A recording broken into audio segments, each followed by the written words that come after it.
I use whatever I had available. So those two 3-inch extensions with 10mm socket. This is a 10-inch and 3-inch, so the whole length is like 18 inches plus the socket, so 19 inches. So you can do it from the bottom. So front wheel, chassis, there is a oil filter, there is the hose from the radiator, and on the back you'll see the blue thermostat gasket. Maybe now you see it better. So you can do it from here with the long extension, right from here, just below this ABS module, and it's easy to do it from here with that long extension. The longer the better. One thing I didn't mention, I disconnected this electrical connector from the oil pressure sensor. It's right here. It has the red secure lock. This red locking mechanism, you have to push it sideways, and then you have to push another thing on that green body of that connector, and you pull it out.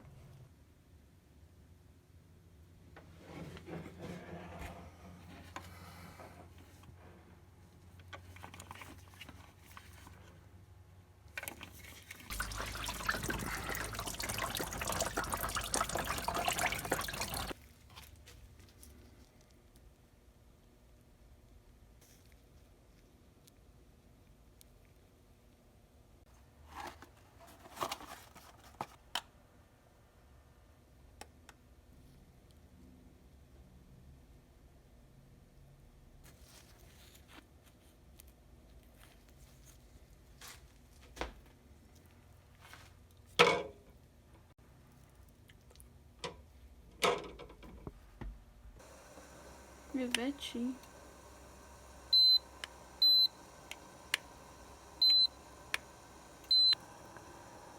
Vidíš tam tu medzeru, jak sa otvoril? Vidíš tam medzeru? Hej. Aha. Hej, toto je otvorené. A teraz, jak som ho vybral, tak ono sa zatvorí. A medzera sa zmenšuje, tá vzduchová. Vidíš ju? Aha. Už sa zmenšuje. Hej, už je zatvorená. No na čo je tam tá gumová kravina?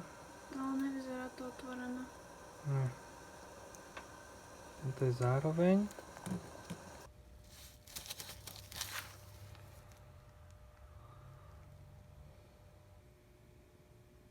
Yeah, I had to replace the thermostat on Chrysler Concorde, 2002 Chrysler Concorde, 3.5 liter. So this is the thermostat housing and the new thermostat, but the original one didn't work obviously, but it was stamped into that housing right on those two spots. First here, second is here. So it wasn't loose, I had to pry it out, and by the manual they say you don't have to really stamp it back, just install it like it is, but I did it, and I did it on a couple spots. It might not look perfect, but one is here, another one little is here. I tried on the other spot, a couple more spots, and this one looks, it's gonna hold in the thermostat in place. So now the thermostat is solid in there, it's in position, so it will never come off. So you have to install it this way, this part facing towards the engine. This pipe is facing towards the firewall. It's connected to this rusted pipe. It's pretty rusty from the exhaust and whatever debris from the road. It doesn't look really well and doesn't look promising for next couple of years. so it's all rusted out. It's a little bit tricky to get this pipe out. I had to remove all this stuff. If you open this area, you'll be able to pull the pipe out with ease, basically. Otherwise, I cannot imagine to do it without disassembling all that stuff. First of all, windshield wipers. You have this plastic cover, and then 15mm bolt, 15mm nut. Then I removed these plastic covers just next to the windshield. You have these small screws. The shorter goes to the front, the longest goes to the back. And then you have to remove this big boy, right? So there are 14mm size screws or bolts, so I have to get rid of that. It comes across the engine compartment. So what I did with the thermostat, I stamped it with this type of screwdriver, and what I did, I put this whole assembly, so the housing with thermostat, into my vise, and then I basically angle it like that and hit it gentle. This material is not that hard, it's pretty soft actually, and now it's held in place. So because I had an issue that the thermostat was loose and the engine wasn't warmed up properly.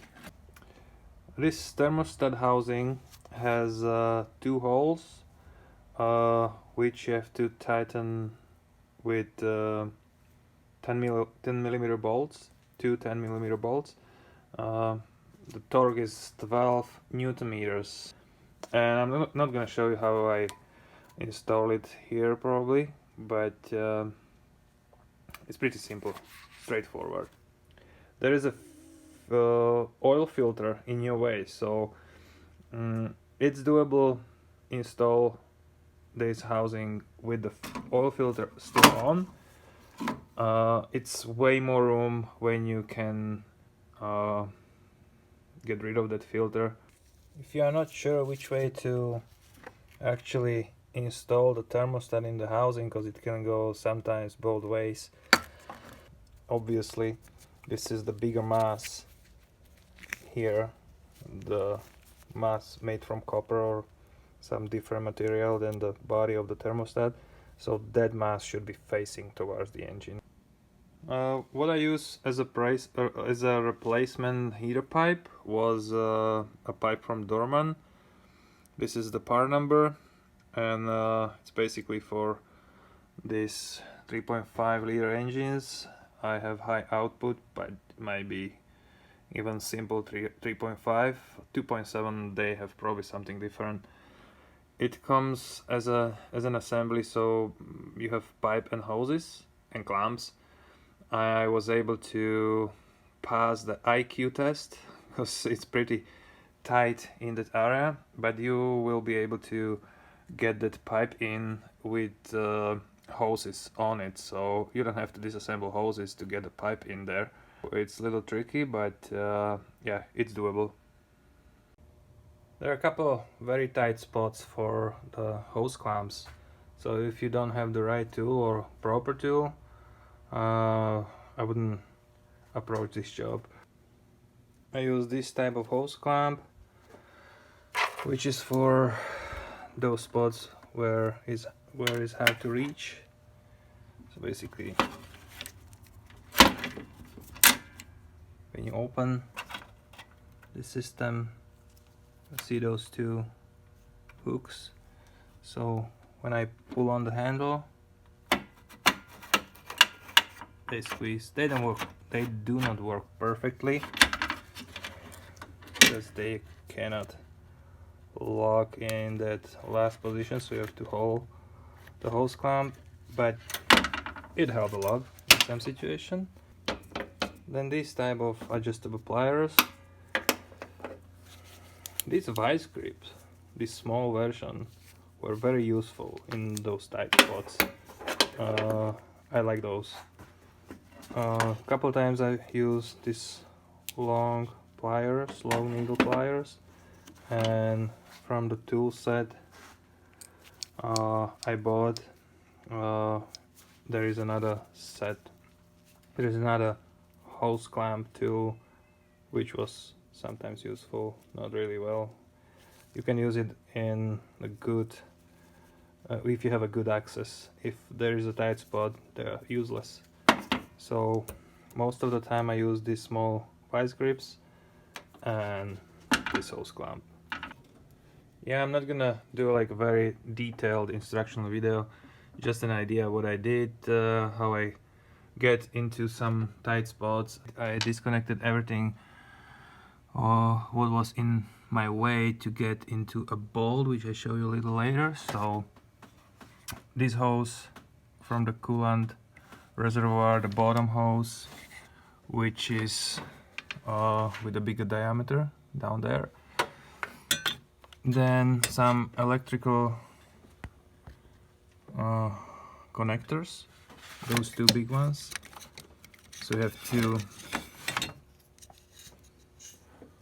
pull this red thing out of the way,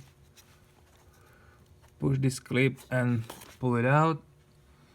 Then this PCV system, it's for feeding of the PCV fumes going back to the engine, and some vacuum hoses, and basically that was it.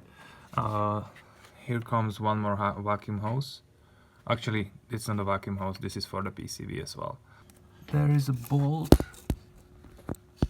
holding this new pipe, or an old pipe obviously. You have to get down to that 13mm bolt, you can see it on the left, right?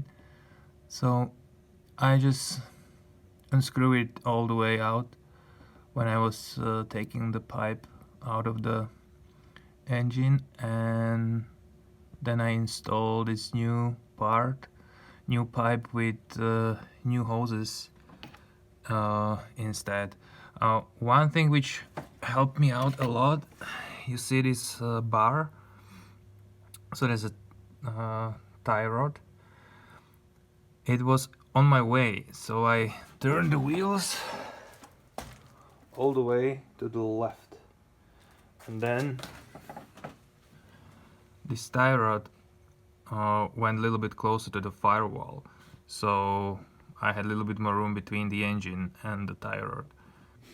When it comes to these old hoses connected to that heater pipe and the coolant reservoir, or even to the heater core, I use simple trick. I use my pliers to get it moved. So I just hold the hose like this and I twist it.